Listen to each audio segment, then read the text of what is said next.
ಆಯ್ತು ಆ ಒಂದು ಕ್ಷೇತ್ರದಲ್ಲಿ. ಈಗ ಅವರ ಮನೆಯಲ್ಲಿ ಭಾವನಾತ್ಮಕ ಸಂಭ್ರಮ ಮನೆ ಮಾಡಿದೆ. ಗೆಲುವು ಖಚಿತ ಆಗುತ್ತಲೇ ಭಾವುಕರಾಗಿದ್ದಾರೆ ಮಂಗಲ ಅಂಗಡಿಯವರು. ಸುರೇಶ್ ಅಂಗಡಿ ಫೋಟೋಗೆ ನಮಸ್ಕರಿಸಿದ್ದಾರೆ ಮನೆ ಮಂದಿಯವರೆಲ್ಲ. ಏಕೆಂದರೆ ಇದು ಭಾವನೆಗಳ ಜೊತೆಗೆ ಅವರು ಇಲ್ಲದಂತಹ ನೋವಿನ ಜೊತೆಗೆ ಫೇಸ್ ಮಾಡಿದಂತಹ ಒಂದು ಚುನಾವಣೆ ಆಗಿದ್ದಂತಹ ಹಿನ್ನೆಲೆಯಲ್ಲಿ ಇದು ಒಂದು ರೀತಿಯಾಗಿ ಸುರೇಶ್ ಅಂಗಡಿಯವರಿಗೆ ದಕ್ಕಬೇಕಾಗಿದ್ದಂಥ ಗೆಲುವು, ಅವರಿಗೆ ಅಂದರೆ ಅವರಿಗೆ ಸಲ್ಲಿಸಬೇಕಾದಂಥ ಗೆಲುವಾಗಿತ್ತು. ಅವರಿಗೆ ಗೆದ್ದು ಸುರೇಶ್ ಅಂಗಡಿ ಅವರಿಗೆ ಒಂದು ರೀತಿಯಾಗಿ ಅಟ್ಲೀಸ್ಟ್ ಒಂದು ಆತ್ಮಕ್ಕೆ ತೃಪ್ತಿ ಅನ್ನುವ ರೀತಿಯಲ್ಲಿ ಅವರ ಭಾವನೆಗಳಿದ್ದಂಥದ್ದು. ಸೊ ಫೈನಲಿ ಅದೆಷ್ಟೇ ಅಂತರ ಆಗಲಿ, ಒಂದು ಮತ ಆಗಲಿ, ಗೆಲುವೇ ಆಗಿರುವಂಥ ಹಿನ್ನೆಲೆಯಲ್ಲಿ ಗೆದ್ದಾದ್ಮೇಲೆ ಅವರು ಕಣ್ಣೀರನ್ನ ಇಡ್ತಾರೆ ಸುರೇಶ್ ಅಂಗಡಿ ಅವರ ಫೋಟೋಗೆ, ಆ ಒಂದು ಭಾವಚಿತ್ರಕ್ಕೆ ಅವರು ನಮಸ್ಕರಿಸ್ತಾರೆ. ಜಗದೀಶ್ ಶೆಟ್ಟರ್ ಅವರು ಕೂಡ ಇದ್ದಾರೆ, ಅವರು ಬೀಗರು, ಅವರು ಜಗದೀಶ್ ಶೆಟ್ಟರ್ ಅವರು ಕೂಡ ಸ್ಥಳದಲ್ಲೇ ಇದ್ದಾರೆ. ನೀವು ಕೂಡ ಗಮನಿಸ್ತಾ ಇದ್ದೀರಾ. ಜಗದೀಶ್ ಶೆಟ್ಟರ್ ಅವರು, ಸುರೇಶ್ ಅಂಗಡಿ ಅವರ ಮಕ್ಕಳೆಲ್ಲ ಹೋಗಿ ಜಗದೀಶ್ ಶೆಟ್ಟರ್ ಅವರ ಆಶೀರ್ವಾದವನ್ನ ಪಡ್ಕೊಳ್ತಾರೆ. ಜಗದೀಶ್ ಶೆಟ್ಟರ್ ಅವರು ಕೂಡ ತುಂಬಾ ಓಡಾಟವನ್ನು ಮಾಡಿದ್ರು, ಅಲ್ಲೇ ಇದ್ರು. ಯಾಕೆಂದ್ರೆ ಅವರ ಅಂದ್ರೆ ಅವರು ಬೀಗರಾಗಿರುವಂತ ಹಿನ್ನೆಲೆಯಲ್ಲಿ ಒಂದು ದೊಡ್ಡ ಮಟ್ಟದಲ್ಲಿ ಅವರು ಕೂಡ ಸ್ಟ್ರಾಟಜಿಯನ್ನ ರೂಪಿಸಿದ್ರು ಜಗದೀಶ್ ಶೆಟ್ಟರ್ ಅವರು. ಇವರೆಲ್ಲ ಹೋರಾಟದ ಫಲವಾಗಿ ಫೈನಲಿ ಆ ಗೆಲುವು ಅನ್ನುವಂಥದ್ದು 3,000 ಜಸ್ಟ್ ಚಿಕ್ಕ ಮಾರ್ಜಿನ್ ಆದ್ರೂ ಕೂಡ ಗೆಲುವು ಸಿಕ್ಕಿರುವಂತ ಹಿನ್ನೆಲೆಯಲ್ಲಿ ಭಾವನಾತ್ಮಕವಾಗಿ ಆ ಒಂದು ಗೆಲುವನ್ನ ಸಂಭ್ರಮಿಸ್ತಾ ಇದ್ದಾರೆ. ಭಾವನೆಗಳ ಜೊತೆ ಗೆಲುವನ್ನ ಸಂಭ್ರಮಿಸುವಂತಾಗಿದೆ. ಯಾಕಂದ್ರೆ ಸುರೇಶ್ ಅಂಗಡಿ ಅವರು 4 ಬಾರಿ ಗೆದ್ದಿದ್ರು. 4 ಬಾರಿನೂ ಕೂಡ ಒಂದು ದೊಡ್ಡ ಮಾರ್ಜಿನ್ಗಳಲ್ಲೇ ಗೆಲ್ತಾ ಬರ್ತಾ ಇದ್ರು ಸುರೇಶ್ ಅಂಗಡಿ ಅವರು. ಕೇಂದ್ರ ಸಚಿವರು ಕೂಡ ಆಗಿದ್ದಂಥವರು ಸುರೇಶ್ ಅಂಗಡಿ ಅವರು. ಅವರು ಇಲ್ಲದ ಸಂದರ್ಭದಲ್ಲಿ ಅವರು ಈ ಒಂದು ಚುನಾವಣೆಯನ್ನು ಎದುರಿಸಿದ್ರು. ನಮ್ಮ ಈ ಒಂದು ಲೋಕಸಭಾ ಕ್ಷೇತ್ರದಲ್ಲಿ ಎಲ್ಲ ಶಾಸಕರು, ಎಲ್ಲ ಮಂತ್ರಿಗಳು ಮತ್ತು ಮಾಜಿ ಶಾಸಕರು ಮತ್ತು ನಮ್ಮ ಜಿಲ್ಲಾಧ್ಯಕ್ಷರು ಮತ್ತು ಸಾಮಾನ್ಯ ಕಾರ್ಯಕರ್ತರು 16,000 ಸಂಖ್ಯೆಯಲ್ಲಿ ಇವತ್ತು ಫೀಲ್ಡ್ನಲ್ಲಿ ಇಳಿದು ಕೆಲಸವನ್ನು ಮಾಡಿ ಇವತ್ತು ಈ ಒಂದು ಜಯವನ್ನು ಗಳಿಸಲಿಕ್ಕೆ ಅವರೆಲ್ಲರ ಒಂದು ಕಾಂಟ್ರಿಬ್ಯೂಷನ್ ಇದೆ. ನಮ್ಮ ಎಲ್ಲ ಕಾರ್ಯಕರ್ತರಿಗೆ, ನಮ್ಮೆಲ್ಲ ಶಾಸಕರಿಗೆ, ಮಂತ್ರಿಗಳಿಗೆ ಮತ್ತು ಮಾಜಿ ಶಾಸಕರು, ಜಿಲ್ಲಾಧ್ಯಕ್ಷರು, ಎಲ್ಲ ಪದಾಧಿಕಾರಿಗಳಿಗೆ ಇಲ್ಲಿ ಗೆಲುವನ್ನು ಸಾಧಿಸಲಿಕ್ಕೆ ಏನೊಂದು ಎಫರ್ಟ್ಸ್ ಮಾಡಿದ್ದಾರೋ ಅವರೆಲ್ಲರಿಗೂ ಸಹಿತ ನಾನು ಹಾರ್ದಿಕವಾದಂಥ ಅಭಿನಂದನೆ ಸಲ್ಲಿಸ್ತೀನಿ. ಮತ್ತು ರಾಜ್ಯದ ಮುಖ್ಯಮಂತ್ರಿಗಳಂಥ ಯಡಿಯೂರಪ್ಪನವರು ವಿಶೇಷವಾಗಿ ಅವರ ಒಂದು ಆರೋಗ್ಯದ ಸಮಸ್ಯೆಗಳಿದ್ದಾಗೂ ಸಹಿತ ಇಲ್ಲಿ ಕೊನೆಯ 2 ದಿವಸ ಇಲ್ಲಿ ಬಂದು ಅವರೇನು ಕ್ಯಾಂಪೇನ್ ಮಾಡಿದರು ಅದರಲ್ಲೂ ಇಂಪ್ಯಾಕ್ಟ್ ಇದೆ. ಈ ಎಲ್ಲ ಕಾರಣಗಳ ಸಲುವಾಗಿ ನಾವು ಗೆದ್ದಿದ್ದೇವೆ ಮತ್ತು ನಮ್ಮ ದೇಶದ ಪ್ರಧಾನಮಂತ್ರಿಗಳಂತ ಸನ್ಮಾನ. ಇದ್ರ ಬಗ್ಗೆನೂ ಒಂದು ರಿಯಾಕ್ಷನ್ ಅನ್ನ ತಗೊಳ್ತೀನಿ. ಅಶ್ವಥ್ ನಾರಾಯಣ್ ಅವರು ನಮ್ಮ ಜೊತೆ ನೇರ ಸಂಪರ್ಕದಲ್ಲಿ ಇದ್ದಾರೆ. ಅಶ್ವಥ್ ನಾರಾಯಣ್ ಅವರೇ, ಅವಾಗ್ಲೂ ಕೂಡ ನೀವು ಮಾತನಾಡ್ತಾ ಇದ್ರೆ ಏನಾಗಿರ್ಬೋದು ಅಲ್ಲಿ, ಆ ಸ್ಟ್ರಾಟಜಿ ನಾವು ಫೈಂಡ್ ಔಟ್ ಮಾಡಲೇಬೇಕಾದಂಥ ಪರಿಸ್ಥಿತಿ ಇದೆ ಅಂತ. ಇಲ್ಲಿ ಮೈನ್ಲಿ 6 ಜನ ಶಾಸಕರಿದ್ದಾರೆ ನಿಮ್ಮವರು, 2 ಮಾತ್ರ ಕಾಂಗ್ರೆಸ್ನ ಶಾಸಕರಿದ್ದಂತಹ ಸಂದರ್ಭ. ಕಳೆದ ಬಾರಿ 3,91,000 ಇದ್ದಂಥ ಒಂದು ಮಾರ್ಜಿನ್ ಜಸ್ಟ್ 3,000ಕ್ಕೆ 1% ಮಾರ್ಜಿನಿಗೆ ಬರ್ತೀರಾ. ಜಸ್ಟ್ 1% ಮಾರ್ಜಿನ್ ಅಲ್ಲಿ ವಿನ್ ಆಗುವಂಥದ್ದು ಏನು ಕಾರಣ? ಮೇಯ್ನ್ ಆಗಿ ಏನು ಕಾರಣ? ಆಡಳಿತ ವಿರೋಧಿ ಅಲ್ಲೇನಾ, ಅಥವಾ ಕೇಂದ್ರ ಸರ್ಕಾರದ ಬೆಲೆ ಏರಿಕೆ ನೀತಿಯಿಂದಾಗಿ ಜನ ಬೇಸತ್ತು ಹೋಗಿದ್ದಾರೆ ಅಂತ ಹೇಳ್ಬೇಕಾ, ಅಥವಾ ಸತೀಶ್ ಜಾರಕಿಹೊಳಿ ಅವರ ಹಿಡಿತದಿಂದ ನಮಗೆ ತುಂಬಾ ಕಷ್ಟ ಆಯ್ತು ಅಂತ ಹೇಳ್ತೀರಾ ನೀವು? ಇಲ್ಲ ನೋಡಿ, ಇದು ಒಂದೊಂದು ಚುನಾವಣೆನೂ ಒಂದೊಂದು ರೀತಿಯಲ್ಲಿ ಕೆಲವೊಂದು ಕಾನ್ಸ್ಟಿಟ್ಯೂನ್ಸಿನಲ್ಲಿ ಆಗ್ತದೆ. ನೀವು ಬಸವ ಕಲ್ಯಾಣದಲ್ಲಿ ನಮಗೆ ಇಷ್ಟು ಟಫ್ ಅನ್ನಿಸ್ಲೇ ಇಲ್ಲ. ನಾನು ಬಸವ ಕಲ್ಯಾಣದಲ್ಲಿ ಇದ್ದೆ. ಪ್ರತಾಪ್ ಗೌಡ ಪಾಟೀಲ್ ಗೆದ್ದಂಥದ್ದು ಬಹಳ ತಿನ್ ಮಾರ್ಜಿನಲ್ಲಿ ಲಾಸ್ಟ್ ಟೈಮ್ ಅವ್ರು ಗೆದ್ದಿರೋ ರಾಜೀನಾಮೆ ಕೊಟ್ಟರು. ಈ ಸಲ ನಾವಲ್ಲಿ ಕಳ್ಕೊಂಡ್ವಿ. ಆದರೆ ವಿಶೇಷವಾಗಿ ಇದು ಇಡೀ ರಾಜ್ಯಕ್ಕೆ ಹೈಯೆಸ್ಟ್ ಲೀಡ್ ಬಂದು ಗೆದ್ದಂತ ಕಾನ್ಸ್ಟಿಟ್ಯೂನ್ಸಿನಲ್ಲಿ ಇಷ್ಟು ಮಟ್ಟಿಗೆ ಟಫ್ ಆಗುತ್ತೆ. ಉತ್ತರ ಕನ್ನಡ ಬಿಟ್ರೆ ನೆಕ್ಸ್ಟ್ ಗೆದ್ದಿದ್ದೆ ಹೈಯೆಸ್ಟ್ ಬೆಳಗಾವಿಯಲ್ಲಿ. ನಿರೀಕ್ಷೆ ಮಾಡಿರ್ಲಿಲ್ಲ. ಆದ್ರೆ ಕಾಂಗ್ರೆಸ್ ಕ್ಯಾಂಡಿಡೇಟ್ ಬಗ್ಗೆ ನಮ್ಗೊಂದು ಎಲ್ಲ ಒಂದ್ ಕಡೆ ಒಂದು ಸ್ವಲ್ಪ ಇದಿತ್ತು. ಆ ಮನುಷ್ಯನ ಬಗ್ಗೆ ಇರ್ತಕ್ಕಂಥದ್ದು, ಆ ಮನುಷ್ಯನ ನಡವಳಿಕೆಗಳು, ಮತ್ತೆ ಕಾಂಗ್ರೆಸ್ ಅಲ್ಲಿ ಒಬ್ಬ ಕ್ಯಾಂಡಿಡೇಟ್ನ ಸೆಲೆಕ್ಟ್ ಮಾಡಿದಂಥ ಸಂದರ್ಭದಲ್ಲಿ ನಾವು ಯೋಚನೆ ಮಾಡಿ ಈ ಮನುಷ್ಯ ಫೈಟ್ ಕೊಡ್ತಾರೆ ಅನ್ನತಕ್ಕಂಥ ಒಂದು ವಿಶ್ವಾಸ ನಮಗಿತ್ತು. ಆದರೆ ಇಷ್ಟು ಮಟ್ಟಿಗೆ ನೆಕ್ ಟು ನೆಕ್ ಬರ್ತಾರೆ ಅನ್ನತಕ್ಕಂಥದ್ದು ನಾವ್ಯಾರೂ ನಿರೀಕ್ಷೆ ಮಾಡಿರಲಿಲ್ಲ. ಒಂದು ಜೊತೆಗೆ ಸರ್, ಇವತ್ತು ನೋಡಿ, ಇವತ್ತು ಇಡೀ ರಾಜ್ಯದಲ್ಲಿ ನಾವು ಉಪಚುನಾವಣೆಗಳನ್ನು ನಾವೆಲ್ಲ ಇವತ್ತು ನಾವು ಮಾಡಿದ್ವಿ. ಇವತ್ತು 2 ಕಡೆ ಗೆದ್ದಿದ್ದೀವಿ, 1 ಕಡೆ ನಾವು ಸೋತಿದ್ದೀವಿ. ತುಂಬ ಸಂಕಷ್ಟದ ಪರಿಸ್ಥಿತಿನ ನಾವು ಈ ಚುನಾವಣೆಗಳನ್ನು ನಾವು ಎದುರಿಸಿದ್ವಿ. ಕಳೆದ ನನಗೊಂದು 30-35 ವರ್ಷ ರಾಜಕೀಯ ಅನುಭವದಲ್ಲಿ ಯಾವುದೇ ಒಂದು ಉಪಚುನಾವಣೆಗೆ ಇಷ್ಟೊಂದು ಟಫ್ ಆಗಿದ್ದಂಥ ಸಂದರ್ಭಗಳು ಮತ್ತು ಸನ್ನಿವೇಶಗಳು ನಮಗೆ ಬಂದಿರಲಿಲ್ಲ. ಈಗ ಕಳೆದ 3-4 ತಿಂಗಳಿಂದ 4-5 ತಿಂಗಳಿಂದ ಸುಮಾರು 15 ಕಾನ್ಸ್ಟಿಟ್ಯೂಯೆನ್ಸಿಗೆ ಉಪಚುನಾವಣೆ ನಡೀತು. ಅವಾಗ ಇಷ್ಟೊಂದು ಟಫ್ ಆಗಿರಲಿಲ್ಲ ನಮಗೆ. ಆದರೆ ಇವತ್ತಿನ ಅವಾಗ ನಿಮಗೆ ಸಿಕ್ಕಿದ್ದಂತ ಅಭ್ಯರ್ಥಿಗಳು ಅಷ್ಟೇ ಪ್ರಬಲರಾಗಿದ್ರು. ಬಟ್ ಈ ಬಾರಿ ಇದ್ರಲ್ಲ ಅಭ್ಯರ್ಥಿಗಳು ಸ್ವಲ್ಪ ಹೆಚ್ಚು ಕಮ್ಮಿ ಆಗುವಂತ ಸಾಧ್ಯತೆ ಇತ್ತು. ನಾನು 3 ಕ್ಷೇತ್ರದ್ದು ಕೊಟ್ಬಿಡ್ತೀನಿ. ಮಸ್ಕಿ ಕ್ಷೇತ್ರದಲ್ಲಿ ಸ್ಪೆಷಲಿ ವೈಯಕ್ತಿಕವಾಗಿ ಒಂದು ದೊಡ್ಡ ಮಟ್ಟದಲ್ಲಿ ವಿರೋಧಿ ಅಲೆಯನ್ನ ಮಾಡ್ಕೊಂಡ್ಬಿಟ್ಟಿದ್ರು ಪ್ರತಾಪ್ ಗೌಡ ಪಾಟೀಲ್ರು. 30-70 ಇತ್ತು ಅಂತ ಸ್ಟಾರ್ಟಿಂಗ್ ಅಲ್ಲೇ ಹೇಳ್ತಾ ಇದ್ರು ಮಸ್ಕಿ ಕ್ಷೇತ್ರದಲ್ಲಿ ವಿಜೇಂದ್ರ ಅವರು ಹೋಗುವಂತ ಸಂದರ್ಭದಲ್ಲಿ. ಇನ್ನು ಒಂದ್ ಕಡೆ ಬಸವ ಕಲ್ಯಾಣದಲ್ಲೂ ಕೂಡ ಅಷ್ಟೇ ನಾರಾಯಣರವ್ರಿಗೆ ಒಳ್ಳೆ ಹೆಸರಿದ್ದರೂ ಕೂಡ ಅನುಕಂಪದ ಅಲೆ ವರ್ಕೌಟ್ ಆಗುತ್ತೋ ಇಲ್ಲೋ ಗೊತ್ತಿರಲಿಲ್ಲ. ಬಟ್ ಬಿಜೆಪಿಗೆ ಮಲ್ಲಿಕಾರ್ಜುನ ಖೂಬಾ ಅವರ ಹೊಡೆತ ಅಂತೂ ಆಗ್ಬೋದು ಅನ್ನುವಂಥ ನಿರೀಕ್ಷೆ ಇತ್ತು. ಮಂಗಲಾ ಅಂಗಡಿ ಅವರಿಗೆ ಅವ್ರು ನಿಲ್ತಾರೋ ಬಿಡ್ತಾರೋ ಅಂತ ಕೊನೆ ಕ್ಷಣದವರೆಗೂ ಕೂಡ ಗೊತ್ತೇ ಇರಲಿಲ್ಲ. ಆ ಕೊನೆ ಕ್ಷಣದವರೆಗೂ ಅವ್ರ ನಾಮಪತ್ರ ಸಲ್ಲಿಸೋವರೆಗೂ ಕೂಡ ಗೊತ್ತೇ ಇರಲಿಲ್ಲ. ಯಡಿಯೂರಪ್ಪನವರು ಹುಷಾರಿಲ್ಲ ಅಂದ್ರೂ ಹೋಗಿ ಲಾಸ್ಟ್ 2 ದಿನ ಪ್ರಚಾರ ಮಾಡುವಂತ ಸಂದರ್ಭ ಎದುರಾಗಿತ್ತು. ಬಿಜೆಪಿಗೆ ತಿಣ್ಕಾಡಿ ಗೆಲ್ಲುವಂಗಾಗ್ಬಿಡ್ತು. ಇಲ್ಲ, ಇಲ್ಲಿ ಜೊತೆಗೆ ಇವತ್ತು ಈ ಕೊರೋನಾ ಅನ್ನತಕ್ಕಂಥದ್ದು ಒಂದು ಸಂಕಷ್ಟ ಸಂದರ್ಭದಲ್ಲಿ ಈ ಚುನಾವಣೆ ಬಂದಿತ್ತು. ಬೇರೆ ಬೇರೆ ಇವೆಲ್ಲವೂ ಆ್ಯಂಗಲ್ಗಳನ್ನು ಯೋಚನೆ ಮಾಡಿದಂಥ ಸಂದರ್ಭದಲ್ಲಿ ನಮಗೆ ನೀವು ಹೇಳಿದ್ರೆ ಪ್ರತಾಪ್ ಗೌಡ ಪಾಟೀಲ್ದು ಅದು ಅವ್ರು ವೈಯಕ್ತಿಕವಾಗಿ ಕೆಲವೊಂದು ವಿಚಾರದಲ್ಲಿ ಅಲ್ಲ ಪರ್ಸನಲಿ ಪ್ರತಾಪ್ ಗೌಡ್ರ ಬಗ್ಗೆ ಕೆಲವೊಂದು ಡಿಸ್ಟರ್ಬೆನ್ಸ್ ಇತ್ತಲ್ಲಿ.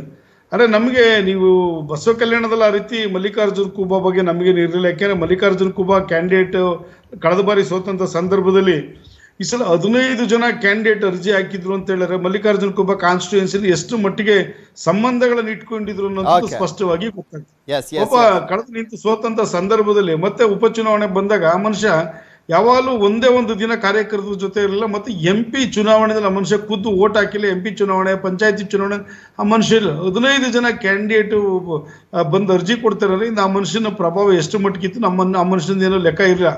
ನಾನು ಮತ್ತೆ ಮಾತಾಡ್ತಾ ಹೋಗ್ತೀನಿ, ಒಂದು ಚಿಕ್ಕ ಬ್ರೇಕ್ ತಗೊಳ್ತೀನಿ.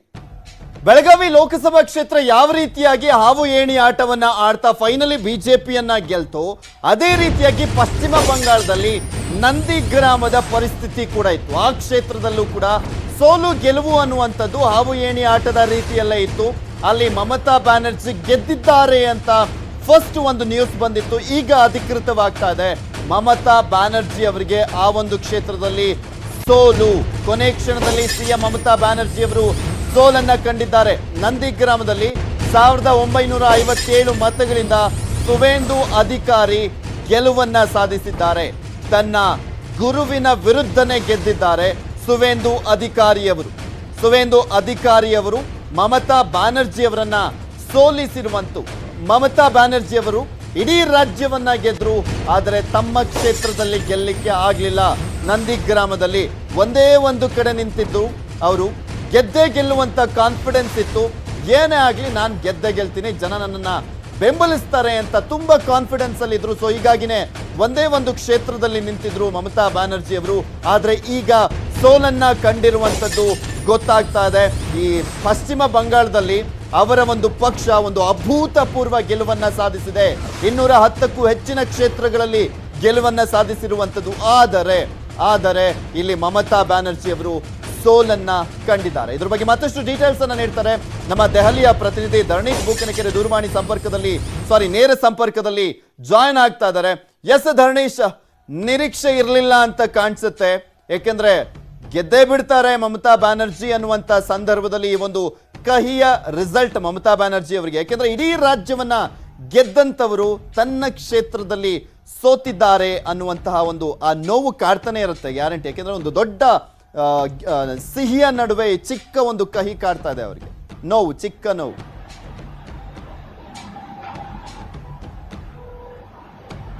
ಪೃಥ್ವಿ, ನಾವು ಮೊದಲೇ ಮಾತಾಡ್ತಾ ಇದ್ವಿ ಮಮತಾ ಬ್ಯಾನರ್ಜಿ ಯಾವ ರೀತಿ ಪಶ್ಚಿಮ ಬಂಗಾಳ ಚುನಾವಣೆಯಲ್ಲಿ ಹೋರಾಡಿದ್ರು ಮತ್ತೆ ಗೆದ್ರು, ಅವ್ರಿಗೂ ಮತ್ತು ಸಿದ್ದರಾಮಯ್ಯ ಅವರ ಕಂಪ್ಯಾರಿಸಮ್ ಏನೇನು ಅನ್ನೋದ್ರ ಬಗ್ಗೆ ಬಹಳಷ್ಟು ಮಾತಾಡಿದ್ವಿ.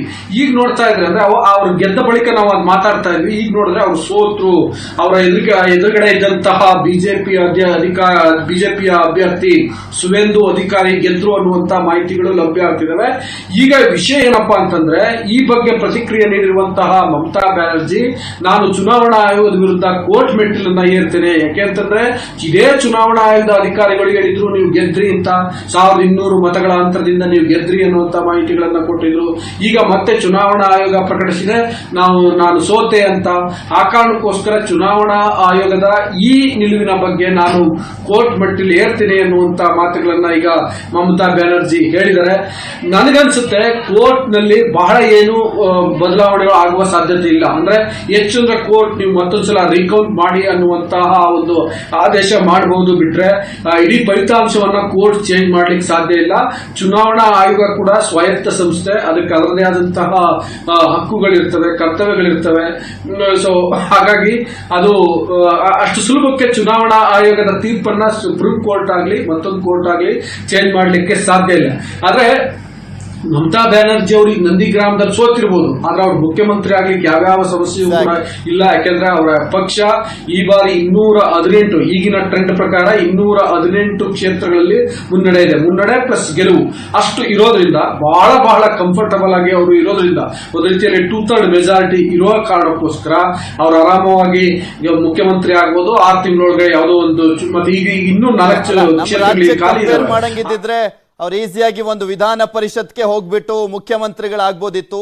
ಬಟ್ ಅಲ್ಲಿ ವಿಧಾನ ಪರಿಷತ್ ಕೂಡ ಇಲ್ಲ. ಸೊ ಹೀಗಾಗಿ ಯಾರಾದ್ರೂ ಒಬ್ರು ಅವರ ಅಂದ್ರೆ ಅವರಿಗೆ ತುಂಬಾ ಆಪ್ತರು ಯಾರಿರ್ತಾರೆ, ತುಂಬಾ ನಿಷ್ಠಾವಂತರು ಯಾರಿರ್ತಾರೆ, ಅವ್ರು ಯಾರಾದ್ರೂ ಒಬ್ರು ರಾಜೀನಾಮೆ ಕೊಡ್ತಾರೆ, ಆ ಕ್ಷೇತ್ರದಲ್ಲಿ ನಿಂತ್ಕೊಳ್ತಾರೆ, ಮತ್ತೆ ಗೆಲ್ತಾರೆ, ಮುಖ್ಯಮಂತ್ರಿಯಾಗಿ ಕಂಟಿನ್ಯೂ ಆಗುತ್ತೆ. ಒಂದು 6 ತಿಂಗಳಂತೂ ಅಂದ್ರೆ ಕಾಲಾವಕಾಶ ಇರೋದ್ರಿಂದ ಈಸಿ ಅಂತ ಕಾಣಿಸುತ್ತೆ ಒಬ್ರು ಮುಖ್ಯಮಂತ್ರಿಗೆ ಒಂದು ಕ್ಷೇತ್ರದಲ್ಲಿ ಗೆಲ್ಲಿಕ್ಕೆ. ಅಲ್ಲ, ಎಲ್ಲಕ್ಕಿಂತ ಹೆಚ್ಚಾಗಿ ಪೃಥ್ವಿ ಏನಂತಂದ್ರೆ, ಒಂದು ನಾನು ಆಗ ಹೇಳಿದಂತೆ ಅವ್ರು ಈ ಕೋರ್ಟ್ಗೆ ಹೋಗ್ಬೋದು, ಕೋರ್ಟಿಂದ ಏನೋ ಮಾತೊಂದು ಆಗ್ಬಿಡಲ್ಲ. ಜೊತೆಗೆ ಅವ್ರು ಮುಖ್ಯಮಂತ್ರಿ ಆಗೋದನ್ನ ಈಗ ಸದ್ಯದ ಪರಿಸ್ಥಿತಿಯಲ್ಲಿ ಯಾರು ತಪ್ಪಿಸ್ಲಿಕ್ಕೆ ಸಾಧ್ಯ ಇಲ್ಲ. ಸೋತ್ರು ಕೂಡ ಮುಖ್ಯಮಂತ್ರಿ ಆಗ್ತಾರೆ ಅಷ್ಟರ ಮಟ್ಟಿಗೆ. ಯಾಕಂದ್ರೆ ನಾನು ಆಗ್ಲೇ ಹೇಳಿದೆ, ಬಹಳ ಕಂಫರ್ಟಬಲ್ ಆಗಿ ಗೆದ್ದಿದ್ದಾರೆ. 218ಗಳಲ್ಲಿ ಲೀಡ್ ಇದೆ ಅಂತಂದ್ರೆ ಅದ್ರಲ್ಲಿ ಸ್ವಲ್ಪ ಕ್ಷೇತ್ರಗಳು ಹೋಗ್ತವೆ ಅಂತಂದ್ರು ಮೋರ್ ದ್ಯಾನ್ 200 ಸೀಟ್ಸ್ ಅಲ್ಲಿ ಅವರು ಗೆಲ್ಲುವಂತ ಸಾಧ್ಯತೆಗಳು ಸದ್ಯದ ಮಟ್ಟಿಗೆ ಕಂಡುಬರ್ತಿರೋದ್ರಿಂದ ಏನೇನು ಸಮಸ್ಯೆ ಆಗ್ಲಿಕ್ಕಿಲ್ಲ. ಮತ್ತೀಗ ಅವರು ಮಾತನಾಡ್ತಾ ಹೇಳ್ತಿದ್ರು ಬೇರೆ ವಿರೋಧ ಪಕ್ಷಗಳಿಗೆ ನಾನು ಯಾವ ರೀತಿ ಕೇಂದ್ರ ನಾಯಕರ ವಿರುದ್ಧ ಫೈಟ್ ಮಾಡಿದೆ, ಅವರನ್ನ ಹೇಗೆ ಎದುರಿಸಿದೆ ಅನ್ನೋ ರೀತಿನೆಲ್ಲ ಮಾತನಾಡ್ತಾ ಇದ್ರು. ಮತ್ ಮುಂದೂ ಕೂಡ ನಾನು ಆ ರೀತಿಯಾಗಿ ಮುನ್ನುಗ್ತೀನಿ ಅನ್ನುವಂತ ಸಣ್ಣ ಸುಳಿವನ್ನ ನೀಡಿದ್ದಾರೆ.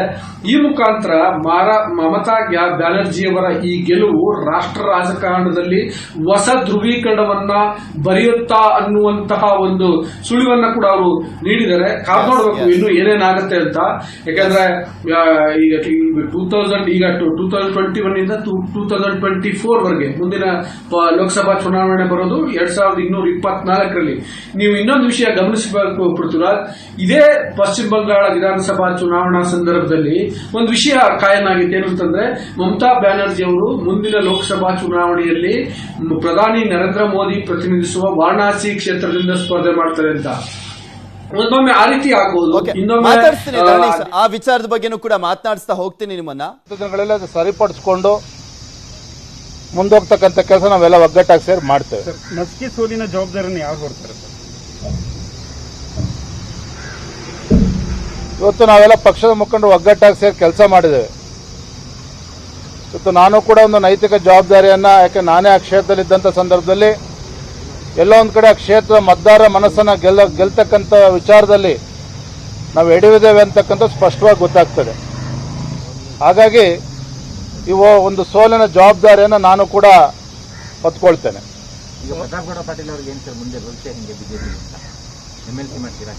ಅದೆಲ್ಲ ಪಕ್ಷದ ಮುಖಂಡರು ಕೂಡ ಚರ್ಚೆ ಮಾಡ್ತಾರೆ.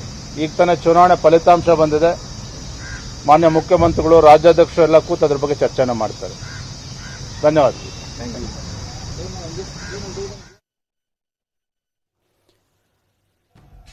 ನಾ ಅಶ್ವಥ್ ನಾರಾಯಣ ಅವ್ರನ್ನ ಮಾತಾಡ್ತೀನಿ. ಸರ್, ಕೊನೆಯದಾಗಿ ನಿಮ್ಮ ಹತ್ರ ಒಂದು ಪ್ರಶ್ನೆ. 4 ರಾಜ್ಯಗಳು, 1 ಕೇಂದ್ರಾಡಳಿತ ಪ್ರದೇಶ, ನೋಡಿದ್ರೆ ಯಾವ ರೀತಿಯಾಗಿ ಫಲಿತಾಂಶ ಬಂದಿದೆ ಅಂತ. ಅಸ್ಸಾಂನಲ್ಲಿ ಸಮಾಧಾನ ಮಾಡ್ಕೊಳ್ತಾ ಇದ್ದೀರಾ ಮತ್ತೊಮ್ಮೆ ಅಧಿಕಾರಕ್ಕೆ ಬಂದಂತ ವಿಚಾರಕ್ಕೆ ಸಂಬಂಧಪಟ್ಟಂತೆ. ಆದ್ರೆ ಪಶ್ಚಿಮ ಬಂಗಾಳದಲ್ಲಿ ಎಸ್ ಹೌದು ಜಾಸ್ತಿ ಸೀಟ್ಗಳನ್ನ ಗೆದ್ದಿದ್ದೀರಾ, ಬಟ್ ನೀವು ನಿರೀಕ್ಷೆ ಮಾಡದಂತೆ ಅಧಿಕಾರವನ್ನ ಹಿಡಿತೀವಿ ಅನ್ನುವಂತ ಒಂದು ಏನ್ ಗುರಿಯನ್ನ ಇಟ್ಕೊಂಡು ಹೋಗಿದ್ರಿ ಅದಾಗ್ಲಿಲ್ಲ. ಕೇರಳದಲ್ಲೂ ಕೂಡ 0 ಅಂತ ಕಾಣಿಸುತ್ತೆ. ಇನ್ನ ತಮಿಳ್ನಾಡಲ್ಲಿ ಒಂದು 4 ಸ್ಥಾನವನ್ನ ಗೆದ್ದಿದ್ದೀರಾ. ಕಂಪ್ಲೀಟ್ ಆಗಿ ಹೇಳೋದಾದ್ರೆ ಸಮಾಧಾನಕರ ಆಗಿತ್ತಾ ಬಿಜೆಪಿಗೆ? ಇಲ್ಲ ನೋಡಿ, ಭಾರತೀಯ ಜನತಾ ಪಾರ್ಟಿ ಮೇಲೆ ಯಾವಾಗಲೂ ಒಂದು ರೀತಿ ಆಗದೆ ಇರ್ತಕ್ಕಂಥ ಕೆಲವು ವಿಷಯಗಳನ್ನ ಮಾತಾಡ್ತಾರೆ. ಯಾವಾಗ ಇದೊಂದು ಹಿಂದಿ ಪಾರ್ಟಿ, ಬಿಜೆಪಿ ಹಿಂದಿ ಪಾರ್ಟಿಯವರು, ವ್ಯಾಪಾರಸ್ಥರು ಪಾರ್ಟಿ, ನಗರ ಪ್ರದೇಶಕ್ಕೆ ಸೀಮಿತವಾಗಿರ್ತಕ್ಕಂಥ ಪಾರ್ಟಿ ಅನ್ನತಕ್ಕಂಥದ್ದು ಚರ್ಚೆ ನಡೀತಿದೆ.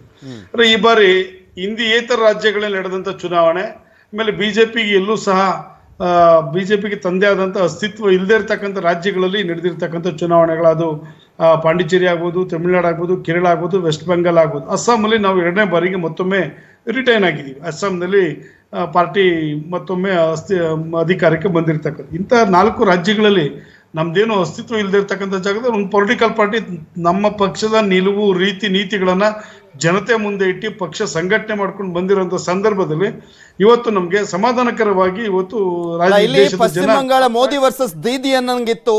ಆದ್ರೆ ಪಶ್ಚಿಮ ಬಂಗಾಳದ ಜನ ದೀದಿ ಕೈನೇ ಬಿಡ್ಲಿಲ್ಲ. ನಂದಿಗ್ರಾಮದ ಸ್ಟ್ರಾಟಜಿ ನಿಮ್ದು ವರ್ಕೌಟ್ ಆಯ್ತು ಅಷ್ಟೇ. ಇಲ್ಲ ಇರ್ಲಿ, ಆದ್ರೂ ಇವತ್ತು ಜನತೆ ಕೊಟ್ಟಿರೋ ತೀರ್ಪನ್ನು ಒಪ್ಕೊಳ್ತೀವಿ. ಮತ್ತು ಆ ಪ್ರಮಾಣದಲ್ಲಿ ನಮ್ಗೆ ಇವತ್ತು ಜನ ಅಲ್ಲಿ ಕೈ ಹಿಡಿದಿದ್ದಾರೆ, ಏನು ಕಡಿಮೆ ಏನಿಲ್ಲ. ನಾವು 0 ಇಂದ ನಾವಲ್ಲಿ ವರ್ಕೌಟ್ ಮಾಡ್ಕೊಂಡ್ ಬಂದಿರತಕ್ಕಂಥ ನಾವ್ ಹಿಂದೆ ಯಾವಾಗಲಾಗಲಿ ವಿರೋಧ ಪಕ್ಷದಲ್ಲಿ ಇದ್ದಾಗಲಿ ಅಥವಾ ಆಡಳಿತ ನಡೆಸಿರ್ತಕ್ಕಂಥ ನಿದರ್ಶನ ಆಗಲಿ ಏನಿಲ್ಲ. ಕಳೆದ ಲೋಕಸಭೆ ಚುನಾವಣೆಯಲ್ಲಿ ಗಣನೀಯವಾದ ಉತ್ತಮ ಸ್ಥಾನಗಳನ್ನು ಅಲ್ಲಿ ಪಡೆದಿದ್ವಿ. ಆ ನಿಟ್ಟಿನಲ್ಲಿ ಇವತ್ತು ಆ ಬೇಸ್ ಮಾಡ್ಕೊಂಡಂಥ ಸಂದರ್ಭದಲ್ಲಿ ಇವತ್ತು ನಾವು ಈ ಮಟ್ಟಿಗೆ ಸ್ಥಾನಗಳು ಜನ ನಮಗೆ ಗೆಲ್ಸ್ಕೊಟ್ಟಿದ್ದಾರೆ. ಎಲ್ಲದಕ್ಕಿಂತ ಮುಖ್ಯವಾಗಿ ಈ ರಾಜ್ಯದಲ್ಲಿ 3ನೇ ಅವಧಿಗೆ ಮುಖ್ಯಮಂತ್ರಿ ಆಗಲಿ ಕೊಟ್ಟಂತ ಮಮತಾ ಬ್ಯಾನರ್ಜಿ ಸೋತಿದಾರಲ್ಲ, ಇದಕ್ಕಿಂತಲೂ ದೊಡ್ಡ ಬಿಜೆಪಿಗೆ ಗೆಲುವು ಮತ್ತೊಂದು ಬೇಕಾಗಿಲ್ಲ ನಮಗೆ. ಇವತ್ತು ಮಮತಾ ಬ್ಯಾನರ್ಜಿ ಸ್ವತಃ ಮುಖ್ಯಮಂತ್ರಿ ಸೋತಿದ್ದಾರೆ. ಅವರ ರಾಜ್ಯದಲ್ಲಿ ಮಾಡಿರ್ತಕ್ಕಂಥ ಬೇರೆ ಬೇರೆ ಗುಂಡಾಗಿರಿ ಆಗ್ಬೋದು, ಟಿಎಂಸಿ ಇಂದ ಒಬ್ರು ಮಹಿಳೆ ನಿಂತ್ಕೊಂಡು ಇಡೀ ರಾಜ್ಯದಲ್ಲಿ 218 ಸ್ಥಾನವನ್ನ ಗೆಲುವಿನತ್ತ ತಮ್ಮ ಪಕ್ಷವನ್ನ ತಗೊಂಡು ಹೋಗ್ತಾರೆ ಅಂದ್ರೆ ನೀವು ಅದನ್ನ ಸೋಲು ಅಂತ ಒಪ್ಕೊಳ್ತೀರಾ? ಅವ್ರ ಹಿನ್ನಡೆ ಅಂತ ಒಪ್ಕೊಳ್ತೀರಾ? ಒಂದು ಅಭೂತಪೂರ್ವ ಗೆಲುವಾಗಲ್ವಾ ಅದು? ಹ್ಯಾಟ್ರಿಕ್ ಆಗಿ ಅವರು ಮತ್ತೆ ತನ್ನ ಪಕ್ಷವನ್ನ ಅಧಿಕಾರಕ್ಕೆ ತಂದಿದ್ದಂಥದ್ದು ಒಂದು ದೊಡ್ಡ ರಾಜ್ಯದಲ್ಲಿ.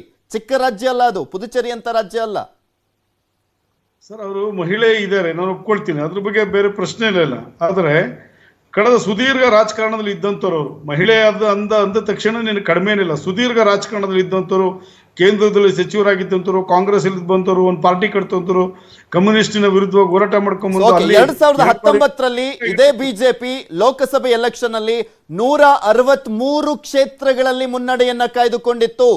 18 ಲೋಕಸಭಾ ಕ್ಷೇತ್ರಗಳನ್ನ ಗೆದ್ದಿತ್ತು ಪಶ್ಚಿಮ ಬಂಗಾಳದಲ್ಲಿ. ವಿಧಾನಸಭೆಯಲ್ಲಿ ಜನರ ಮನಸ್ಸನ್ನ ಗೆಲ್ಲಿಕ್ಕೆ ಯಾಕಾಗ್ಲಿಲ್ಲ? 163 ಕ್ಷೇತ್ರಗಳಲ್ಲಿ ಲೋಕಸಭೆಯಲ್ಲಿ ಮುನ್ನಡೆಯನ್ನ ಕಾಯ್ದುಕೊಂಡಂತವರು. ಲೋಕಸಭೆ ಒಂದು ರೀತಿ ಒಂದು ರಾಷ್ಟ್ರ ಮಟ್ಟದ ರಾಜಕಾರಣ, ಅದೊಂದು ರೀತಿ ಚುನಾವಣೆ, ಮತ್ತು ಆ ಚುನಾವಣೆ ವೋಟಿಂಗ್ ಪ್ಯಾಟರ್ನ್ ಬೇರೆ ತರ ಇರ್ತದೆ. ಇದು ರಾಜ್ಯಕ್ಕೆ ಸೀಮಿತವಾಗಿರ್ತಕ್ಕಂಥ ಚುನಾವಣೆ. ಈ ಅಸೆಂಬ್ಲಿ ಎಲೆಕ್ಷನ್ ವೋಟಿಂಗ್ ರಾಜ್ಯಕ್ಕೆ ನಮಗೆ ಮೋದಿ ಬೇಡ ಅಂತನಾ, ಅಥವಾ ನಿಮ್ಮಲ್ಲಿ ಅಲ್ಲಿ ಲೋಕಲಿ ಒಬ್ಬ ಬಿಜೆಪಿ ಸ್ಟ್ರಾಂಗೆಸ್ಟ್ ಲೀಡರ್ ಇಲ್ಲ ಅನ್ನೋದು ಮೈನಸ್ ಪಾಯಿಂಟ್ ಆಯ್ತಾ ಇಲ್ಲಿ ಲೋಕಾಲಿಟಿ ಸಂದರ್ಭದಲ್ಲಿ? ನಮಗೆ ಕೆಲವೊಂದು ಮೈನಸ್ ಪಾಯಿಂಟ್ ಇರ್ಬೋದು, ಇಲ್ಲ ಅಂತ ನಾನು ಹೇಳೋದಿಲ್ಲ. ಅದು ಒಂದು ಇಂಪಾರ್ಟೆಂಟ್ ಇರ್ತಕ್ಕಂಥ ವಿಚಾರದಲ್ಲಿ ನಿಮ್ಮಲ್ಲಿ ಲೀಡರ್ಸ್ ಯಾರು ಅನ್ನೋತಕ್ಕಂಥದ್ದು ಪ್ರಶ್ನೆ ಬರ್ತದೆ. ರೀಜನಲ್ ಚುನಾವಣೆಗಳು ನಡೆದಂಥ ಪ್ರಾದೇಶಿಕ ಚುನಾವಣೆಗಳು ನಡೆದಂಥ ಸಂದರ್ಭದಲ್ಲಿ ಹೂ ಇಸ್ ದ ಲೀಡರ್ ಅನ್ನತಕ್ಕಂಥ ಪ್ರಶ್ನೆ ಬರ್ತದೆ. ಇಲ್ಲ ಅಂತ ಹೇಳಲ್ಲ, ನಾವು ಅದನ್ನ ಒಪ್ಕೊಳ್ತೀವಿ. ಮತ್ತು ಅದನ್ನ ಇನ್ನು ಮುಂದಿನ ದಿನಗಳಲ್ಲಿ ಅದನ್ನ ಆಸ್ ಎ ಲೀಡರ್ ಆಗಿ ಯಾರನ್ನ ಬಿಲ್ಟಪ್ ಮಾಡಬೇಕು ಮತ್ತು ಯಾರನ್ನ ಅಲ್ಲಿ ಪ್ರೊಜೆಕ್ಟ್ ಮಾಡಬೇಕು ಅನ್ನತಕ್ಕಂಥದ್ದು ಪಾರ್ಟಿ ತೀರ್ಮಾನ ಮಾಡಿ ಒಳ್ಳೆ ನಾಯಕರುಗಳನ್ನ ಅಲ್ಲಿ ಪ್ರೊಜೆಕ್ಟ್ ಮಾಡ್ತಾರೆ ಇವರೇ. ಜನ ಕೊಟ್ಟಿರೋ ತೀರ್ಪನ್ನು ಒಪ್ಕೊಳ್ಳೇಬೇಕಾಗ್ತದೆ. ಎಸ್ ಜನರ ತೀರ್ಪನ್ನು ಒಪ್ಕೊಳ್ಳೇಬೇಕು. Thank you so much sir. ಇಷ್ಟು ತನಕ ನಮ್ಮ ಜೊತೆ ಚರ್ಚೆಯಲ್ಲಿ ಭಾಗಿಯಾಗಿ ಕಂಪ್ಲೀಟ್ ಆಗಿ ರಾಜಕೀಯ ವಿಶ್ಲೇಷಣೆ, ಬಿಜೆಪಿಗೆ ಏನಾಯ್ತು